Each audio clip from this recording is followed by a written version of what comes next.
ഓം ശ്രീ ഗുരുഭ്യോ നമ. ജ്യോതിർമ ചാനലിലേക്ക് ഏവർക്കും സ്വാഗതം. ഇന്ന് ഞാൻ ചർച്ച ചെയ്യുന്നത് 2025 ജനുവരി 28 ശുക്രൻ മീനം രാശിയിലേക്ക് രാശി മാറുകയാണ്. അപ്പോൾ മെയ് 30 വരെ ആ ശുക്രൻ മീനം രാശിയിലെ ഉച്ചസ്ഥിതിയിലായിരിക്കും. മീനം രാശിയുടെ അധിപനായിട്ടുള്ള ഗുരുവും ശുക്രനും പരിവർത്തന യോഗം ചെയ്തു വരുന്ന സമയമാണ്. അപ്പോൾ ശുക്രൻ്റെ ഉച്ചസ്ഥിതിയും ഗുരുശുക്രന്മാരുടെ പരിവർത്തന യോഗവും എന്ത് ഗുണാനുഭവം ഓരോ കൂറുകാർക്കും ലഗ്നക്കാർക്കും ഉണ്ടാക്കും എന്നുള്ളതിനെ പറ്റിയാണ് ഇവിടെ ചർച്ച ചെയ്യുന്നത്. 2025 ജനുവരി 28 ശുക്രൻ കുംഭൻ രാശിയിൽ നിന്ന് മീനം രാശിയിലേക്ക് രാശി മാറുന്നത്. മീനം രാശി ശുക്രൻ്റെ ഉച്ചരാശിയാണ്, അതായത് ശുക്രന് ബലം കൂടുന്ന രാശിയാണ്. മെയ് 30 വരെ ഈ ശുക്രൻ മീനം രാശിയിൽ ഉണ്ടാകും. സാധാരണയായിട്ട് ഒരു ശുക്രൻ ഒരു രാശിയിൽ വന്നാൽ ഒരു 23-25 ദിവസം വരെ സാധാരണ ഒരു രാശിയിൽ ഉണ്ടാകാറുള്ളൂ. ഇത്തവണത്തെ ശുക്രൻ്റെ രാശിമാറ്റത്തിൻ്റെ പ്രത്യേകത എന്ന് പറയുന്നത് 4 മാസത്തോളം ആ ശുക്രൻ ഉച്ചരാശിയിൽ നിൽക്കുകയാണ്. അതൊരു പ്രത്യേകതയാണ്. മാത്രമല്ല ഈ കാലയളവിൽ ശുക്രന് വക്രഗതിയും വരുന്നുണ്ട്, നേർസഞ്ചാരവും വരുന്നുണ്ട് മീനം രാശിയിൽ. അതും മറ്റൊരു പ്രത്യേകതയാണ്. അതുപോലെ ശുക്രൻ നിൽക്കുന്നത് ഗുരുവിൻ്റെ ക്ഷേത്രത്തിലും ഗുരു നിൽക്കുന്നത് ശുക്രൻ്റെ ക്ഷേത്രത്തിലുമാണ്. അങ്ങനെ ഗുരുവും ശുക്രനും പരിവർത്തന യോഗം ചെയ്തു വരുന്നു എന്നുള്ളതും ഇത്തവണത്തെ ശുക്രൻ്റെ രാശിമാറ്റത്തിൻ്റെ ഒരു പ്രത്യേകതയായിട്ട് കണക്കാക്കാം. അതുമാത്രമല്ല ചില കൂറുകാർക്ക് ഈ ശുക്രൻ്റെ മീനം രാശിയിലെ സ്ഥിതി മാളവ്യ യോഗാവസ്ഥയും ഉണ്ടാക്കുന്നുണ്ട്. ഇപ്പം പൊതുവെ നമുക്ക് പറയുകയാണെങ്കിൽ സമ്പത്ത്, സൗഭാഗ്യങ്ങൾ, സുഖസൗകര്യങ്ങൾ, സൗന്ദര്യം, പ്രണയം, വിവാഹം, അതുപോലെ ദാമ്പത്യ ബന്ധം, ഇവയുടെയൊക്കെ ഗ്രഹമാണ് ശുക്രൻ. അപ്പോൾ ശുക്രൻ രാശി മാറുന്നത് കാലപുരുഷൻ്റെ 12ാം ഭാവരാശിയിലേക്കാണ്. മീനൻ രാശി എന്ന് പറയുന്നത് കാലപുരുഷൻ്റെ 12ാം ഭാവരാശിയാണ്. 12ാം ഭാവം എന്ന് പറയുന്നത് ചെലവിൻ്റെ രാശിയാണ്, സങ്കല്പങ്ങളുടെയും സ്വപ്നങ്ങളുടെയും രാശിയാണ്, ദൂരയാത്രയുടെ രാശിയാണ്, ആത്മീയതയുടെ രാശിയാണ്, ആതുര പ്രവർത്തനത്തിൻ്റെ രാശിയാണ്, മോക്ഷത്തിൻ്റെ രാശിയാണ്. അപ്പം ആ ശുക്രൻ 12ാം ഭാവരാശിയിലേക്ക് രാശി മാറുക എന്ന് പറയുമ്പോൾ, അവിടെ ഉച്ചസ്ഥിതനായിട്ട് വരിക എന്ന് പറയുമ്പോൾ ഒരു ഭാഗത്ത് സുഖബന്ധങ്ങളുണ്ടാകും, സുഖയാത്രകളുണ്ടാകും, സുഖച്ചെലവുണ്ടാകും. മറുഭാഗത്ത് ആത്മീയമായിട്ടുള്ള സമ്പത്ത് കൂടും, ഈശ്വരപ്രേമം ഉണ്ടാകും, ആതുര പ്രവർത്തനങ്ങളും കൂടുന്ന സമയമായിരിക്കും. ഇപ്പോൾ മീനം രാശിയിൽ രാഹു സ്ഥിതി ചെയ്യുന്ന സമയമാണ്. കൂടാതെ ഏപ്രിൽ മെയ് അവസാനം കൂടാതെ മാർച്ച് അവസാനം മുതൽ ശനി ആ മീനം രാശിയിലേക്ക് രാശി മാറുന്നുണ്ട്. ക്രമേണ ബുധനും സൂര്യനും ഒക്കെ ആ മീനം രാശിയിലേക്ക് വരുന്നുണ്ട്. അങ്ങനെ ശുക്രന് രാഹു, ശനി, ബുധൻ, സൂര്യൻ ഈ 4 ഗ്രഹങ്ങളുമായിട്ട് ആ മീനം രാശിയിൽ ബന്ധം വരുന്നുണ്ട്. അപ്പം ഇതും നമ്മൾ ശുക്രൻ്റെ രാശി മാറ്റത്തോടൊപ്പം അറിയേണ്ടുന്ന കാര്യങ്ങളാണ്. ഇവിടെ ഞാൻ പറയുന്നത് ശുക്രൻ്റെ മീനം രാശിയിലേക്കുള്ള രാശിമാറ്റം മെയ് 30 വരെ ഓരോ കൂറുകാർക്കും ഓരോ ലഗ്നക്കാർക്കും എന്ത് പോസിറ്റീവ് ഇമ്പാക്റ്റ് ഉണ്ടാക്കും എന്നുള്ളതിനെ പറ്റിയാണ് ഈ വീഡിയോയിൽ ധനു, മകരം, കുംഭം, മീനക്കൂറുകാർക്കും ലഗ്നക്കാർക്കും ശുക്രൻ്റെ രാശിമാറ്റത്തിൻ്റെ പ്രഭാവങ്ങൾ, പോസിറ്റീവ് ഇമ്പാക്റ്റ് എന്തൊക്കെയാകും എന്നുള്ളതാണ് ചർച്ച ചെയ്യുന്നത്. ആദ്യമായിട്ട് ധനുക്കൂറുകാർക്കും ധനു ലഗ്നക്കാർക്കും, അതായത് മൂലം, പൂരാടം, ഉത്രാടം നക്ഷത്രത്തിൻ്റെ ആദ്യ പാദത്തിൽ പെടുന്നവർക്ക് എന്ത് പോസിറ്റീവ് ഇമ്പാക്റ്റ് ശുക്രൻ തരും എന്ന് നോക്കാം. ഇപ്പോൾ ധനുക്കുറുകാർക്കും ധനു ലഗ്നക്കാർക്കും ശുക്രൻ എന്ന് പറയുന്നത് 6ഉം 11ഉം ഭാവാധിപനാണ്. ശുക്രൻ ജനുവരി 28 3ാം ഭാവരാശിയിൽ നിന്ന് 4ാം ഭാവരാശിയിലേക്ക് രാശി മാറുന്നത്. മെയ് 30 വരെ ആ ശുക്രൻ സുഖസ്ഥാനത്ത് 4ാം ഭാവരാശിയിൽ ഉണ്ടാകും. 4ാം ഭാവരാശി ശുക്രൻ്റെ ഉച്ചരാശിയാണ്. 4ാം ഭാവം ഗുരുവിൻ്റെ ക്ഷേത്രമാണ്. ആ ഗുരുവാണെങ്കിൽ 6ാം ഭാവരാശിയിൽ ശുക്രൻ്റെ ക്ഷേത്രത്തിലാണ് ഇപ്പോൾ നിൽക്കുന്നത്. അതായത് 4ഉം 6ഉം ഭാവാധിപന്മാരായിട്ടുള്ള ഗുരുവും ശുക്രനും പരിവർത്തന യോഗത്തിലായിരിക്കും ജനുവരി 28 മുതൽ. ഗുരു 6ാം ഭാവരാശിയിൽ മെയ് 14 വരെ ഉണ്ട്. അപ്പോൾ ഈ മെയ് 14 വരെ ഗുരുവും ശുക്രനും പരിവർത്തന യോഗത്തിലായിരിക്കും. മാത്രമല്ല 4ൽ ഇപ്പോൾ രാഹു സ്ഥിതി ചെയ്യുന്നുണ്ട്. കൂടാതെ മാർച്ച് 29 മുതൽ ശനി ഈ 4ാം ഭാവരാശിയിൽ വരുന്നുണ്ട്. ബുധനും അതുപോലെ സൂര്യനും ആ 4ാം ഭാവരാശിയിലൂടെ കടന്നു പോകുന്നുണ്ട്. അങ്ങനെ ശുക്രന്, രാഹു, ശനി, ബുധൻ, സൂര്യൻ ഈ ഗ്രഹങ്ങളുമായിട്ട് 4ാം ഭാവരാശിയിൽ കണക്ഷൻ വരുന്നുണ്ട് മെയ് 30 വരെ. അപ്പോൾ എന്തായിരിക്കും ഈ കൂറുകാർക്ക് ഇതിൻ്റെ ഇമ്പാക്റ്റ്? പൊതുവെ 4ാം ഭാവം കുടുംബസ്ഥാനമാണ്. അവിടെ ശുക്രൻ മാളവ്യ യോഗാവസ്ഥയിലാണ് ഈ കൂറുകാർക്ക്. അപ്പോൾ കുടുംബത്തിൽ സുഖാന്തരീക്ഷം. ഇപ്പോൾ രാഹുവൊക്കെ നിൽക്കുമ്പോൾ ചെറിയ ടെൻഷനും പ്രയാസങ്ങളൊക്കെ ഉണ്ടെങ്കിലും അവിടെ ശുക്രൻ്റെ ഉച്ചസ്ഥിതി വരുമ്പോൾ കുടുംബത്തിൽ സുഖ അന്തരീക്ഷം ഉണ്ടാകും. ബന്ധുക്കളുമായിട്ടുള്ള പ്രശ്നങ്ങൾ കുറയുന്ന സമയമായിരിക്കും. ദൈനംദിന പ്രവർത്തനങ്ങളിലൊക്കെ വളരെ ആക്റ്റീവാകും. വീട് പുതുക്കുന്നതിനോ പുതിയ ഭവനം വാങ്ങുന്നതിനോ വയ്ക്കുന്നതിനോ ഒക്കെ അനുകൂല സമയമാണ്. കുടുംബത്തിൽ കുടുംബ കാര്യങ്ങളിലൊക്കെ കൂടുതൽ ശ്രദ്ധ കൊടുക്കുന്ന സമയമായിരിക്കും.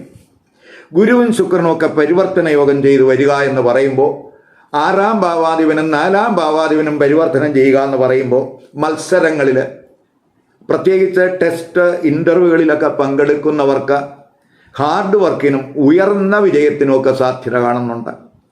ആരോഗ്യകാര്യങ്ങളിലൊക്കെ വളരെ ശ്രദ്ധിക്കും. അതുപോലെ ലോണിന് അപേക്ഷിച്ചിട്ടുള്ളവർക്ക് അതിനുള്ള തടസ്സങ്ങൾ മാറിക്കിട്ടും. ശുക്രൻ 11ാം ഭാവാധിപനായതുകൊണ്ട് ആഗ്രഹങ്ങൾ സാധിക്കുന്ന സമയമെന്ന് പറയാം. ധനനേട്ടത്തിൻ്റെ സമയമായിരിക്കും. ധനസുഖം അനുഭവപ്പെടും. അതുപോലെ തന്നെ 11ാം ഭാവാധിപൻ സുഖസ്ഥാനത്താണ് വരുന്നത്. അപ്പോൾ ഒരു ധനസുഖം അവിടെ വരുന്നുണ്ട്. 4ൽ രാഹു സ്ഥിതിയുണ്ട്. അതുപോലെ ശനിയുടെ രാശിമാറ്റം 4ലേക്ക് വരുന്നുണ്ട്. അപ്പോൾ ശുക്രൻ്റെ ഉച്ചസ്ഥിതിയും വരുന്നുണ്ട്. അതുപോലെ ഗുരുവും ശുക്രനും ഒക്കെ പരിവർത്തന യോഗം ചെയ്ത് വരുന്നുണ്ട്. അപ്പം പൊതുവെ നമുക്ക് സുഖചിന്തകൾ ഉണ്ടാകും. അപ്പോൾ ഗുരുവും ശുക്രനും ശനിയൊക്കെ ഈ 10ലേക്ക് ദൃഷ്ടി ചെയ്യുന്നുണ്ട്, കർമ്മസ്ഥാനത്തേക്ക്. അപ്പോൾ കർമ്മസ്ഥാനം എന്ന് പറഞ്ഞാൽ ബുധൻ്റെ രാശിയാണ്. ആ സ്ഥാനം ശുക്രൻ്റെ നീചരാശിയാണെങ്കിലും ബുധൻ ശുക്രൻ്റെ മിത്രഗ്രഹമാണ്. അപ്പോൾ ഗുരുവും ശുക്രനും ശനിയും ബുധനും ഒക്കെ കർമ്മസ്ഥാനത്തേക്ക് ദൃഷ്ടി ചെയ്യുക എന്ന് പറയുമ്പോൾ തൊഴിലിൽ സുഖാനുഭവങ്ങൾ, തൊഴിലിൽ നേട്ടങ്ങൾ, തൊഴിൽ അന്വേഷകർക്ക് അനുകൂലമായിട്ടുള്ളൊരു സമയമായിട്ട് നമുക്ക് കാണാം. 10ാം ഭാവാധിപൻ ബുധനാണ്. 10ൽ ബുധൻ്റെ ഉച്ചദൃഷ്ടിയാണ് വരുന്നത്. അപ്പം ബുധശുക്രന്മാർ പ്രത്യേകിച്ച് മിത്രഗ്രഹങ്ങളും കൂടെ ആയതുകൊണ്ട് അത് ഈ തൊഴിൽ അന്വേഷിക്കുന്നവർക്ക് അനുകൂലമായിട്ടുള്ള ഒരു അന്തരീക്ഷം ആ ദൃഷ്ടി കൊണ്ടുണ്ടാകും എന്ന് തന്നെ പറയാം. തൊഴിലിൽ ഉയർച്ചയ്ക്ക് സാധ്യതയുണ്ട്. തൊഴിൽ കിട്ടുന്നതിന് സഹായകമായിട്ടുള്ളൊരു ഗ്രഹസ്ഥിതിയാണ്. റിയൽ എസ്റ്റേറ്റ് ബിസിനസ്സുകാർക്ക്, കർഷകർക്ക് ഇവർക്കൊക്കെ തന്നെ ആദായം കൂടുന്ന സമയമായിട്ടും കൂടെ കാണുന്നുണ്ട്. ശുക്രൻ്റെ 4ലെ മാളവ്യ യോഗാവസ്ഥ പൊതുവെ ധനുക്കുറുകാർക്കും ധനുലഗ്നക്കാർക്കും സുഖാനുഭവങ്ങൾക്ക് വഴിയൊരുക്കും എന്ന് തന്നെ പറയാം. ഇനി മകരക്കുറുകാർക്കും മകരലഗ്നക്കാർക്കും ശുക്രൻ്റെ മീനൻ രാശിയിലേക്കുള്ള രാശിമാറ്റം എന്ത് ഇമ്പാക്റ്റ് ഉണ്ടാക്കുമെന്ന് നോക്കാം. മകരക്കുറുകാർ എന്ന് പറയുമ്പോൾ ഉത്രാട നക്ഷത്രത്തിൻ്റെ അവസാന 3 പാദം, തിരുവോണം, അതുപോലെ അവിട്ട നക്ഷത്രത്തിൻ്റെ ആദ്യത്തെ 2 പാദത്തിൽപ്പെടുന്നവരാണ്. മകരക്കുറുകാർക്കും മകരലഗ്നക്കാർക്കും ശുക്രൻ 5ഉം 10ഉം ഭാവാധിപനാണ്. അപ്പോൾ ജനുവരി 28-ന് ആ ശുക്രൻ അവരുടെ 3ാം ഭാവരാശിയിലേക്കാണ് രാശി മാറുന്നത്. മെയ് 30 വരെ ആ ശുക്രൻ 3ാം ഭാവരാശിയിൽ ഉണ്ടാകും. 3ാം ഭാവരാശി ശുക്രൻ്റെ ഉച്ചരാശിയാണ്. അത് ഗുരുവിൻ്റെ ക്ഷേത്രമാണ് 3ാം ഭാവരാശി എന്ന് പറയുന്നത്. അവിടെയാണ് ശുക്രൻ ഉച്ചസ്ഥിതനാകുന്നത്. 3ാം ഭാവാധിപനായിട്ടുള്ള ഗുരുവാണെങ്കിൽ 5ാം ഭാവരാശിയിൽ, അതായത് ശുക്രൻ്റെ ക്ഷേത്രത്തിലാണ് നിൽക്കുന്നത്. അങ്ങനെ 3ഉം 5ഉം ഭാവാധിപന്മാരായിട്ടുള്ള ശുക്രൻ, അതുപോലെ 3ഉം 5ഉം ഭാവാധിപന്മാരായിട്ടുള്ള ഗുരുശുക്രന്മാർ പരിവർത്തന യോഗാവസ്ഥയിൽ ആണ്. പ്രത്യേകിച്ച് 3ൽ ഉച്ചസ്ഥിതനായിട്ടുള്ള ശുക്രൻ, ശനി, അതുപോലെ രാഹു, ബുധൻ, സൂര്യൻ ഈ ഗ്രഹങ്ങളുമായിട്ട് ഈ കാലയളവിൽ 3ൽ ബന്ധപ്പെടുന്നുണ്ട്. പൊതുവെ ഈ കുറുകാരെ സംബന്ധിച്ചിടത്തോളം ശുക്രൻ എന്ന് പറയുന്നത് യോഗകാരകനും കൂടെയാണ്. 3ലാണ് സ്ഥിതി. അപ്പോൾ കമ്മ്യൂണിക്കേഷൻ സ്കില്ല് ശക്തമാകും. 5ഉം 10ഉം ഭാവാധിപനായിട്ടുള്ള ആ ശുക്രൻ ഉച്ചസ്ഥിതനായിട്ട് വരുന്നത് തൊഴിലിൽ വലിയ നേട്ടങ്ങൾ പ്രതീക്ഷിക്കാം. 5-ാം ഭാവം 10ന്റെ അഷ്ടമത്തിലാകയാൽ പൊതുവെ തൊഴിലിൽ വലിയ മാറ്റത്തിനൊക്കെ സാധ്യത കാണിക്കുന്നുണ്ട്. ഇപ്പോൾ പ്രത്യേകിച്ച് ഈ മീഡിയ പ്രവർത്തകർക്ക്, ക്രിയേറ്റീവ് വർക്ക് ചെയ്യുന്നവർക്ക്, കമ്മ്യൂണിക്കേഷൻ റിലേറ്റഡ് വർക്ക് ചെയ്യുന്നവർക്ക്, കലാകാരന്മാർക്ക്, എഴുത്തുകാർക്ക്, മോട്ടിവേഷൻ സ്പീക്കേഴ്സ്, അതുപോലെ പുതിയ കോഴ്സുകൾ ചെയ്യുന്നവർ, ഇവർക്കൊക്കെ തന്നെ ഈ ശുക്രൻ്റെ 3ലെ ഉച്ചസ്ഥിതി വലിയ നേട്ടങ്ങൾ ഉണ്ടാക്കും എന്ന് തന്നെ പറയാം. ഹാർഡ് വർക്കിൻ്റെ റിസൾട്ട് അവർക്ക് അനുഭവപ്പെടുന്ന സമയമായിരിക്കും. തൊഴിലിലൊക്കെ ആക്റ്റീവാകും. പ്രൊമോഷന് സാധ്യതയുണ്ട്. തൊഴിൽ അന്വേഷകർക്ക് കോമ്പറ്റീറ്റീവ് സ്പിരിറ്റ് ഉണ്ടാകുന്ന സമയമാണ്. ടെസ്റ്റ് ഇൻ്റർവ്യൂകളിലൊക്കെ തിളക്കമാർന്ന വിജയം പ്രതീക്ഷിക്കാം. അതുപോലെ തൊഴിൽ ലഭിക്കുന്നതിന് സാധ്യതയുണ്ട്. ഓർഗനൈസേഷൻ തലത്തിലൊക്കെ വർക്ക് ചെയ്യുന്നവർക്ക് നേതൃതലത്തിലേക്കൊക്കെ ഉയർന്നു വരാൻ സാധ്യത കാണുന്നു. ഭൗതിക സുഖാനുഭവങ്ങൾ ആസ്വദിക്കുന്ന സമയമായിരിക്കും. മാത്രമല്ല, പ്രത്യേകിച്ച് ഈ കുറുകാരെ സംബന്ധിച്ചിടത്തോളം മാർച്ച് 29 കഴിയുമ്പോൾ അവരുടെ 7.5 ശനി കാലം അവസാനിക്കുകയാണ്. അപ്പോൾ യാത്രകളൊക്കെ ഉണ്ടാകും. അപ്രതീക്ഷിതമായിട്ടുള്ള നേട്ടങ്ങളുടെ സമയമായിരിക്കും. പൊതുവെ ആത്മധൈര്യം ഉണ്ടാകും. എല്ലാ കാര്യങ്ങളിലും ഊർജ്ജസ്വലത ദൃശ്യമാകുന്ന സമയമായിരിക്കും. പൊതുവെ ആരോഗ്യസ്ഥിതിയൊക്കെ ഇമ്പ്രൂവ് ചെയ്യുന്ന സമയമാണ്. പുത്തൻ സംരംഭങ്ങൾ തുടങ്ങുന്നതിന് അനുകൂല സമയമാണ്. സഹോദരങ്ങൾ, അയൽവക്കക്കാർ ഇവരുമായിട്ടുള്ള ബന്ധമൊക്കെ മെച്ചപ്പെടുന്നതിന് സാധ്യതയുണ്ട്. ചിലർക്ക് ഈ സെമിനാറുകളിലോ കോൺഫറൻസുകളിലോ ഒക്കെ പങ്കെടുക്കുന്നതിനൊക്കെ സാധ്യത കാണുന്നു. അതുപോലെ തന്നെ ശുക്രനും ഗുരുവും ശനിയും ബുധനും ഒക്കെ തന്നെ 9ലാണ് ദൃഷ്ടി ചെയ്യുന്നത്. അങ്ങനെ ഭാഗ്യ നേട്ടങ്ങൾ, 9-ാം ഭാവം ഭാഗ്യസ്ഥാനമാണ്, അവിടെ ദൃഷ്ടി ചെയ്യുന്ന സമയമായതുകൊണ്ട് ചില ഭാഗ്യ നേട്ടങ്ങൾ ഈ സമയത്തുണ്ടാകാൻ സാധ്യതയുണ്ട്. ഇപ്പം സന്താനങ്ങളാൽ ഭാഗ്യാനുഭവം ഉണ്ടാകും. ദീർഘകാല ലക്ഷ്യങ്ങൾ സെറ്റ് ചെയ്യുന്നതിനും അത് നേടിയെടുക്കുന്നതിനുള്ള തന്ത്രങ്ങൾ രൂപം നൽകുന്നതിന് അനുകൂല സമയമായിരിക്കും. പൊതുവെ ദൂരയാത്രകൾക്കൊക്കെ സാധ്യത കൂടുതലാണ്. ആത്മീയ കാര്യങ്ങളിൽ ശ്രദ്ധ കൂടും. പുണ്യപുരാണ ഗ്രന്ഥങ്ങളൊക്കെ കൂടുതൽ അതിലൊക്കെ താല്പര്യം കൊടുക്കുന്ന സമയമാണ്. പൊതുവെ അപ്രതീക്ഷിതമായിട്ടുള്ള ഭാഗ്യാനുഭവങ്ങൾക്ക് സാധ്യതയുള്ള സമയമായിട്ട് ഈ ശുക്രൻ്റെ മീനം രാശിയിലേക്കുള്ള രാശിമാറ്റം മകരക്കുറുകാർക്കും മകരലഗ്നക്കാർക്കും ഉണ്ടാകും എന്ന് തന്നെ പറയാം. ഇനി കുംഭക്കുറുകാർക്കും കുംഭലഗ്നക്കാർക്കും മീനം രാശിയിലേക്കുള്ള ശുക്രൻ്റെ രാശിമാറ്റം എന്ത് ഇമ്പാക്റ്റ് ഉണ്ടാക്കുമെന്ന് നോക്കാം. അതായത് കുംഭക്കുറുകാരെന്ന് പറയുമ്പോൾ അവിട്ട നക്ഷത്രത്തിൻ്റെ അവസാന 2 പാദം, ചതയം, അതുപോലെ പൂരിട്ട നക്ഷത്രത്തിൻ്റെ ആദ്യത്തെ 3 പാദത്തിൽ പെടുന്നവരാണ്. കുംഭക്കുറുകാർക്കും കുംഭലഗ്നക്കാർക്കും 4ഉം 9ഉം ഭാവാധിപനാണ് ശുക്രൻ. ജനുവരി 28-ന് ആ ശുക്രൻ അവരുടെ 2-ാം ഭാവരാശിയിലേക്കാണ് രാശി മാറുന്നത്. അത് മെയ് 30 വരെ ആ ശുക്രൻ 2-ാം ഭാവരാശിയിൽ ഉണ്ടാകും. 2-ാം ഭാവം എന്ന് പറയുന്നത് ശുക്രൻ്റെ ഉച്ചരാശിയാണ്. 2-ാം ഭാവരാശി ഗുരുവിൻ്റെ ക്ഷേത്രമാണ്. ആ 2-ാം ഭാവാധിപനായിട്ടുള്ള ഗുരുവാണെങ്കിൽ ശുക്രൻ്റെ ക്ഷേത്രത്തിൽ സുഖസ്ഥാനത്ത് 4-ൽ നിൽക്കുകയാണ്. അങ്ങനെ 2ഉം 4ഉം ഭാവാധിപന്മാരായിട്ടുള്ള ഗുരുവും ശുക്രനും ഒക്കെ പരിവർത്തന യോഗം ചെയ്ത് നിൽക്കുന്ന സമയമാണ് എന്നും കൂടെ മനസ്സിലാക്കുക. 2-ൽ ഉച്ചസ്ഥനായിട്ടുള്ള ശുക്രൻ രാഹു, ശനി, ബുധൻ, രവി ഈ ഗ്രഹങ്ങളുമായിട്ട് ഈ കാലയളവിൽ യോഗം ചെയ്യുന്നുണ്ട്. അപ്പോൾ പ്രത്യേകിച്ച് ഈ കുറുകാരെ സംബന്ധിച്ചിടത്തോളം ശുക്രൻ യോഗകാരകനാണ്. 4ഉം 9ഉം ഭാവാധിപനായതുകൊണ്ട് ശുക്രൻ യോഗകാരകനാണ്. അപ്പോൾ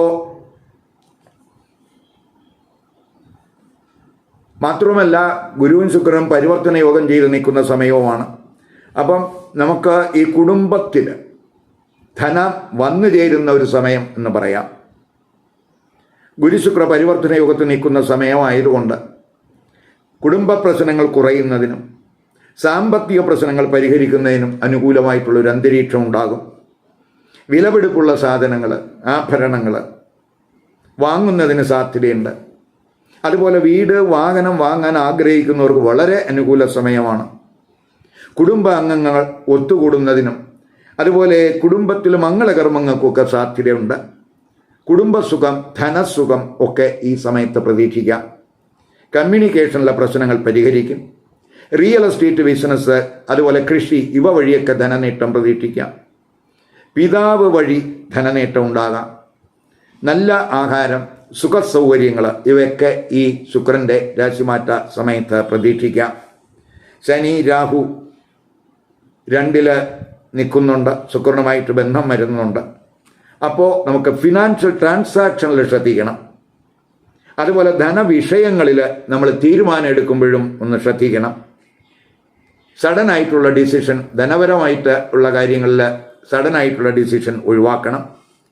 അതുപോലെ ഹാർഷായിട്ട് സംസാരിക്കുന്നവർ അതിലല്പം മിതത്വം പാലിക്കണം. ശുക്രനും ശനിയും ബുധനും ഗുരുവും ഒക്കെ തന്നെ അഷ്ടമത്തിലേക്ക് ദൃഷ്ടി ചെയ്യുന്ന സമയമാണ്. അത് ചിലർക്ക് പെട്ടെന്നുള്ള സഡനായിട്ടുള്ള അൺഎക്സ്പെക്റ്റഡ് ഗെയിനിന് സാധ്യത കാണിക്കുന്നുണ്ട്. അത് ചിലപ്പോൾ ജീവിത പങ്കാളിയുടെ കുടുംബം വഴിയോ അല്ലെങ്കിൽ ഇൻഹെറിറ്റൻസ് വഴിയോ ജോയിൻ്റ് അസറ്റ് വഴിയോ ഇൻഷുറൻസ് വഴിയോ ഒക്കെ ആയിരിക്കാം അത്തരത്തിലുള്ള നേട്ടങ്ങൾ. നിഗൂഢ ശാസ്ത്രങ്ങൾ അഭ്യസിക്കുന്നവർക്ക് അതുവഴി നേട്ടങ്ങൾ പ്രതീക്ഷിക്കാം. ഗവേഷണ മേഖലയിൽ പ്രവർത്തിക്കുന്നവർക്ക് അനുകൂല സമയമായിരിക്കും. സ്കോളർഷിപ്പിന് സാധ്യതയുണ്ട്. അപ്പോൾ പൊതുവെ ഈ കുറുകാർക്ക് ദൂരസ്ഥലത്തേക്ക് യാത്രകൾക്കും ഈ ശുക്രൻ്റെ മീനം രാശിയിലേക്കുള്ള സ്ഥിതി കൊണ്ട് യാത്രകൾക്കും അനുകൂലമായിട്ടുള്ള സാഹചര്യങ്ങൾ കാണുന്നു. ഇനി മീനക്കുറുകാർക്കും മീനലഗ്നക്കാർക്കും ശുക്രൻ മീനം രാശിയിൽ ഉച്ചസ്ഥിതനാകുന്നത് എന്ത് ഇമ്പാക്റ്റ് ഉണ്ടാക്കും നോക്കാം. മീനക്കുറുകാർ എന്ന് പറയുമ്പോൾ പൂരിട്ടാതി നക്ഷത്രത്തിൻ്റെ അവസാന പാദത്തിൽപ്പെടുന്നവർ ഉത്തരട്ടാതി രേവതി നക്ഷത്രക്കാരാണ്. അപ്പോൾ മീനക്കുറുകാർക്കും മീനലഗ്നക്കാർക്കും 3ഉം 8ഉം ഭാവാധിപനാണ് ശുക്രൻ. ജനുവരി 28 ആ ശുക്രൻ ജന്മരാശിയിലേക്ക് ലഗ്നരാശിയിലേക്കാണ് രാശി മാറുന്നത്. മെയ് 30 വരെ ആ ശുക്രൻ ജന്മരാശിയിൽ ഉണ്ടാകും. ജന്മരാശി ശുക്രൻ്റെ ഉച്ചരാശിയാണ്. ജന്മരാശി ഗുരുവിൻ്റെ ക്ഷേത്രമാണ്. അപ്പോൾ ഗുരു ശുക്രൻ്റെ ക്ഷേത്രത്തിൽ 3-ാം ഭാവരാശിയിൽ സ്ഥിതി ചെയ്യുന്നു. അങ്ങനെ ജന്മരാശ്യാധിപനും 3-ാം ഭാവരാശ്യാധിപനുമായിട്ടുള്ള ഗുരുവും ശുക്രനും പരിവർത്തന യോഗത്തിൽ വരുന്ന സമയമാണ്. ശുക്രൻ ജന്മരാശിയിൽ മാളവീയ യോഗാവസ്ഥയിലുമാണ്. ജന്മരാശിയിൽ രാഹുവുണ്ട്. അതുപോലെ ശനി, ബുധൻ, സൂര്യൻ ഈ ഗ്രഹങ്ങളുമായിട്ട് ജന്മരാശിയിൽ ശുക്രന് കണക്ഷൻ വരുന്നുണ്ട് മെയ് 30 വരെ. അപ്പോൾ പൊതുവെ ശുക്രന് ഉച്ചസ്ഥിതി വരുന്ന സമയവും കൂടെയാണ്. അപ്പം ശുക്രൻ്റെ ജന്മരാശിയിലെ ഉച്ചസ്ഥിതി എന്ന് പറയുന്നത് രാശിയെ ആക്ടിവേറ്റ് ചെയ്യും. ആരോഗ്യ പ്രശ്നങ്ങൾ പരിഹാരം ഉണ്ടാകും, ആശ്വാസമുണ്ടാകും. ആരോഗ്യസ്ഥിതി ഇമ്പ്രൂവ് ചെയ്യും. Physical appearance ആകർഷകമാക്കും. സുഖലോലുപത്വം ആഗ്രഹിക്കും. പ്രണയ ചിന്തകൾ ഉണ്ടാകും. അറിവ് ആർജിക്കുന്നതിനും ആഗ്രഹങ്ങൾ കൂടുന്നതിനും ഈ ശുക്രൻ്റെ ജന്മരാശിയിലെ സ്ഥിതി വഴിയൊരുക്കും. സഡൻ അൺഎക്സ്പെക്റ്റഡ് ആയിട്ടുള്ള സാമ്പത്തിക നേട്ടം ഈ സമയത്ത് പ്രതീക്ഷിക്കാം. 8-ാം ഭാവാധിപനാണ് ജന്മരാശിയിൽ നിൽക്കുന്നത്. ഇൻഹെറിറ്റഡ് ആയിട്ടുള്ള നേട്ടങ്ങൾ, വസ്തു ഭാഗിച്ച് അതിൻ്റെ വിഹിതമൊക്കെ കിട്ടുക വഴിയുള്ള നേട്ടങ്ങൾ, ജീവിത പങ്കാളിയുടെ കുടുംബം വഴിയുള്ള നേട്ടങ്ങൾ, ഇവയ്ക്കൊക്കെ സാധ്യതയുണ്ട്. മുൻകാല ഇൻവെസ്റ്റ്മെൻറ്റിൽ നിന്ന് അപ്രതീക്ഷിതമായ നേട്ടങ്ങൾ, ഇൻഷുറൻസ് വഴി നേട്ടങ്ങൾ പ്രതീക്ഷിക്കാം. ചിലർക്ക് ലോട്ടറി വഴി ഭാഗ്യാനുഭവം ഉണ്ടാകാം. അതുപോലെ തന്നെ റിസർച്ച് ആക്ടിവിറ്റീസൊക്കെ വേഗത്തിലാകുന്നതിന് സാധ്യതയുണ്ട്. ശാസ്ത്രജ്ഞന്മാർക്ക് അനുകൂല സമയമാണ്. എൻക്വയറി ഏജൻസികളിൽ പ്രവർത്തിക്കുന്നവർക്ക് അനുകൂല സമയമാണ്. ബാങ്കിങ്, അക്കൗണ്ടിങ് മേഖലകളിലൊക്കെ പ്രവർത്തിക്കുന്നവർക്കും അനുകൂല സമയമായിട്ട് കാണുന്നുണ്ട്. ജോയിൻ്റ് അസറ്റ് വർദ്ധിപ്പിക്കുന്നതിനൊക്കെ സാധ്യത കാണുന്നു. പൊതുവെ സുഖാനുഭവങ്ങൾ ഉണ്ടാകും. ഗുരുശുക്ര പരിവർത്തന യോഗമുള്ള സമയമാണ്. അതുപോലെ തന്നെ ധൈര്യം, വീര്യം ഒക്കെ കൂടുന്ന സമയമാണ്. കോമ്പറ്റിറ്റീവ് സ്പിരിറ്റൊക്കെ ഉണ്ടാകും. അതുപോലെ കലകളിലൊക്കെ താല്പര്യം കൂടും. സംഗീതം, നൃത്തം, അതുപോലെ അഭിനയം ഇത്യാദി മേഖലകളുമായിട്ട് ബന്ധപ്പെട്ട് പ്രവർത്തിക്കുന്നവർക്ക് ഗുണാനുഭവം കൂടുന്ന സമയമാണ്. സഹോദരങ്ങളിൽ നിന്നൊക്കെ ഗുണാനുഭവം ഉണ്ടാകുന്ന സമയമാണ്. കാരണം 3-ാം ഭാവാധിപനാണ് ശുക്രൻ ജന്മരാശിയിൽ നിൽക്കുന്നത്. ഇപ്പം കമ്മ്യൂണിക്കേഷനിൽ നേട്ടങ്ങളൊക്കെ ഉണ്ടാവും. എങ്കിലും അല്പം കെയർ വേണ്ടുന്ന സമയമാണ്. ജന്മരാശിയിൽ രാഹുവുണ്ട്. ക്രമേണ അവിടെ ശനി വരുന്നുണ്ട്. അപ്പോൾ കമ്മ്യൂണിക്കേഷനിൽ അല്പം കെയർ വേണം. ചില കാര്യങ്ങളിലൊക്കെ ചിലപ്പോൾ കൺഫ്യൂഷനൊക്കെ ഈ സമയത്തുണ്ടാകാം.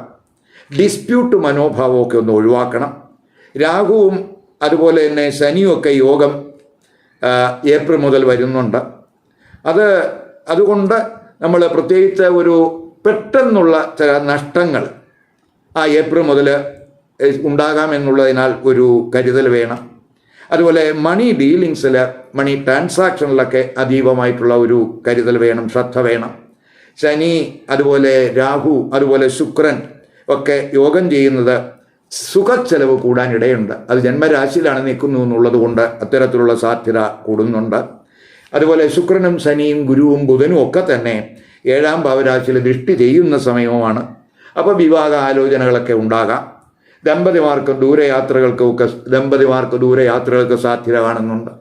അതുപോലെ ഷോപ്പിങ്ങിന് വിലപിടിപ്പുള്ള ഐറ്റങ്ങളൊക്കെ പർച്ചേസ് ചെയ്യുന്നതിനൊക്കെ സാധ്യത കാണുന്നുണ്ട്. അതേസമയം എതിർലിംഗക്കാരുമായിട്ടുള്ള ബന്ധത്തിലൊക്കെ ഒരു കെയർ വേണം.